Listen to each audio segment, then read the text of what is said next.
Hello हमारा प्यारे प्यारे गुरु भाई गुरु बहनों को जय महाराज जी। पिछली बार जो मैंने ऑडियो बताया था उसके बारे में मैं कुछ बातें रह गया था, उसके लिए मैं बताने जा रहा हूँ। पिछली बार मेरे ये हुई थी कि वहाँ पे मैंने कुछ आम के पेटियाँ लेके गया हुआ था गाड़ी में, तो एक भैया आके पेटी लेके गई और साथ में मैं भी यही सोच रहा था कि जय महाराज जी नहीं कहते, जय माता दी कहते हैं। इस बारे में तुम्हें पूरा बात हो चुका है। उसके बाद हम चाय पीने के लिए कैंटीन में चले गए। उसके बाद हम आके वापस घर आ गए। जब हम लोग घर आ गए तो हमने शाम का टाइम पहुंच गए थे घर पे पीतमपुरा में। घर आने के बाद मैंने मैडम को बहुत बार पूछा भी, महाराज जी कौन थे, कौन है। मैंने महाराज जी को तो नहीं देखा। मैडम आप बताए भी नहीं, महाराज जी से मुझे मिला ही नहीं। उन्होंने कहने लगे मैं महाराज जी से मिलाऊंगी। तो मैंने कहा कि मुझे तो बहुत खुशी हुई कि इन्होंने कह दिया कि महाराज जी से मिलाऊंगी, बात कराऊंगी, महाराज जी का दर्शन कराऊंगी। मुझे तो बहुत खुशी लगी। पर बात ऐसा हुआ, शनिवार को जब हम लोग वहाँ से आ गए थे, आने के बाद शनिवार को रात को हम लोग वहीं पे रह गए पीतमपुरा में। रात को खाना वाना खाए घर पे बना के, उसके बाद सो गए। रात भर मेरे को नींद ही नहीं आई। चलो अचानक ही उनको सुबह उठ के आश्रम से फ़ोन आ गया था, उनको जल्दी जाना पड़ा। तो मुझे घर का कुछ काम निपटना था, इसलिए मैं नहीं जा पाया। क्योंकि मैं इस बार भी मैंने सत्संग जो है नहीं सुन पाया। तो मुझे तो ये तो पता चल गया था कि महाराज जी हैं और महाराज जी यही हैं जो वहाँ पे अपने जो घर है अपना, वहाँ पे एक बड़ा सा स्वरूप लगा हुआ है महाराज जी का।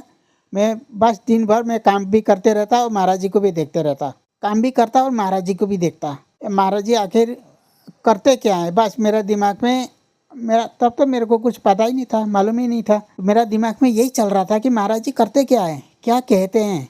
देखने में तो इतने अच्छे हैं। इनके सही बात बताऊं आप लोगों को, महाराज जी के आँखें में ना, स्वरूप में भी, यानी कि उनका फोटो में भी, आँखों में अभी भी आप गैर से देखो, महाराज जी के स्वरूप में जो है आँखों में आँखों मिला के अभी भी आप नहीं देख पाओगे।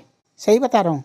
जो महाराज जी को मैं महाराज जी की तरफ देखता हूँ, मैं जिधर भी जाता हूँ ऐसे लग रहा है जैसे महाराज जी मेरे को ही देख रहे हैं। मैं दूसरी साइड पे जाता हूँ, ऐसे लगता है मेरे को दूसरी साइड पे देख रहे हैं।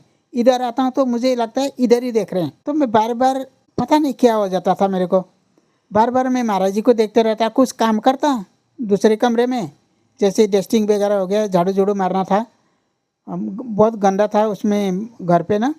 तो डस्टिंग डस्टिंग करा, झाड़ू झाड़ू मारता था और फट से आ जाता था महाराज जी को देखने। पता नहीं क्या मेरे को क्या सूझी। फिर ऐसे करते करते मैंने अपना ड्राइवर भाई को फ़ोन करा। जब फ़ोन करने के बाद महाराज जी का ही प्रवचन चल रहा था शायद, क्योंकि मुझे महाराज जी की आवाज़ तो मुझे बाद में पता चला, तब तक मेरे को कुछ पता नहीं था क्योंकि महाराज जी का प्रवचन चल रहा था तब। तो मैंने उनसे कहा ये कौन बोल रहे हैं। मैं तो वहाँ पे पंडाल वगैरह टांग रहे थे, स्पीकर बहुत बड़े बड़े स्पीकर लगा रहे थे। जब जिस दिन हम लोग गए थे तो मुझे लगा यहाँ पे कोई डांस डूंस होएगा, नाच गान होएगा। मुझे क्या पता था सत्संग होना है। सत्संग होना होता तो मैं ज़बरदस्ती उनको कहकर, मैडम को कहकर, ड्राइवर को मंगा के भी मैं चला जाता। मुझे इस बारे में मालूम ही नहीं था, पता ही नहीं था कुछ। तो वहाँ पे उनको फ़ोन करा। फ़ोन करने के बाद कहा कि महाराज जी का प्रवचन चल रहा है। जब महाराज जी का प्रवचन चल रहा है कह रहा ना, उसके बाद उन्होंने 1 मिनट लगभग 30 सेकंड बात करी होगी, उसके बाद काट दिया फ़ोन को, क्योंकि कुछ आवाज़ तो सुना ही नहीं दे रहा था जो मैं बोल रहा था। जब काटने के बाद मैंने बोला कि कोई बात नहीं, महाराज जी तो है, यही बोल रहे हैं। मैं अपना महाराज जी के स्वरूप की तरफ देख रहा हूँ और मैं बोल रहा हूँ कि महाराज जी ही बोल रहे हैं। तो तब तक शाम हो गई। शाम होने के बाद ड्राइवर आ गए। फिर मैंने मैडम से पूछा कि क्या होया था वहाँ पे, और तब जाके उन्होंने मुझे अच्छी तरह से बताया कि महाराज जी भगवान हैं, महाराज जी प्रवचन देते हैं, भगवान के नाम देते हैं, भगवान के नाम लेते हैं, हम सबको समझाते हैं। महाराज जी गुरु हैं हमारे, हम सबके गुरु हैं और महाराज जी भगवान हैं। तो बस मैं तो पहले सोच चुका था कि महाराज से तो मिलना ही मिलना है। तो फिर भी तब मैं नहीं मिल पाया किसी भी हालत पे। अगर अगले संडे को शाम को आ गए और मंडे को सुबह सुबह वहाँ से चल पड़े। ऐसे 8 बजे चाय ची पी कर नाश्ता नुश्ता करके वहाँ से हरियाणा के लिए चल पड़े। जब हरियाणा के लिए चल रहे थे, रास्ते में मैडम जो है बिल्कुल ध्यान में बैठे हुए थे। तो मैं उनको आवाज़ देता, टोक देता था बीच में, तो आप बीच में क्यों इस तरह सोते रहती हो, तो कुछ बात करो, कहता था मैं मैडम को। तो मैडम कहने लगते मैं सोती नहीं हूँ, मैं अपना गुरु को, अपना भगवान को मैं ध्यान कर रही हूँ। उनसे मैं उनको ध्यान कर रही हूँ और उनसे मैं जुड़ने की कोशिश कर रही हूँ, अपना भगवान से जुड़ने की कोशिश कर रही हूँ।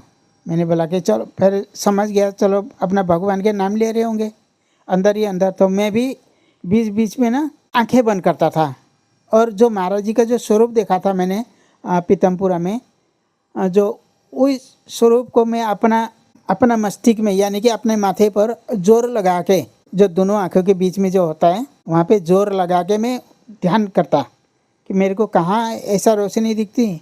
वो मैडम कहते थे यहाँ पे बहुत प्रकाश होती है, ऐसा होता है, मेरे को बहुत कुछ कहा उन्होंने, पर मेरे को कुछ समझ भी नहीं आया।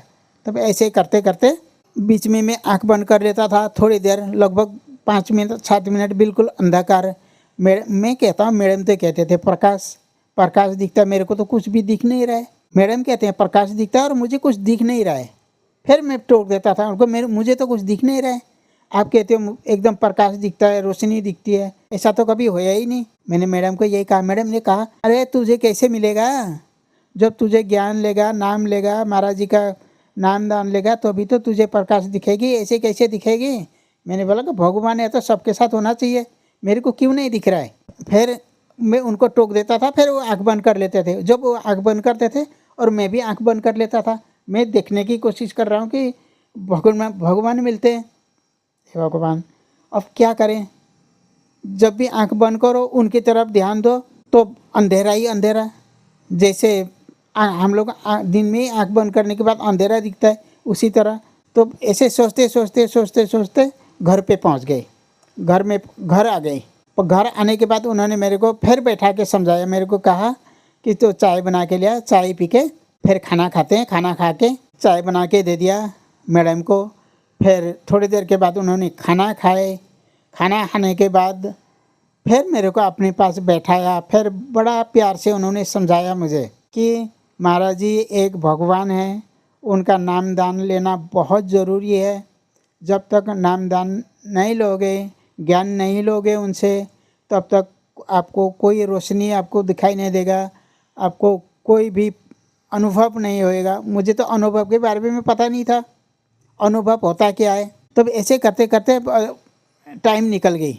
तो उसके बाद मैं खाना वाना खा के अपने कमरे में चला गया, अपने मतलब कि अपने रूम में चला गया। रूम में जाने के बाद बस उसके बाद महाराज जी का तो बातें ख़त्म हो गई। शाम को उन्होंने कुछ बात नहीं करे। मैं सोच रहा था कि शाम को भी कुछ बात करेंगे महाराज जी के लिए। अंदर से बड़ा वो हो रहा था, क्या कहते हैं, मुझे बोलना भी नहीं आता, आपको कैसे समझाऊं। अंदर से ना ऐसे उत्सव हो रहा था कि मुझे मैडम कुछ बोले महाराज जी के लिए, पर उन्होंने भी कुछ नहीं कहा। खाना वाना खा के वो भी सो गए और मैं भी अपना काम समेट के अपने कमरे में चला गया। भाइयों, इसके बाद जो है, जो मेरे साथ अनुभव हुआ, अनुभव भी क्या बोलूं, ऐसा मेरा डरावनी ऐसा एक सपना आया अगले दिन सवेरे। ये ऑडियो जो सुनना ना, आप बिल्कुल मत भूलना, क्योंकि ऐसा ऑडियो है इतना डर वाली, तो मैं आपको अगले वीडियो में ज़रूर बताऊंगा। इसके लिए ज़रूर सुने। इस ऑडियो को अगर आपको अच्छा लगा हो तो लाइक, कमेंट और सब्सक्राइब करना बिल्कुल ना भूलें। जय महाराज जी।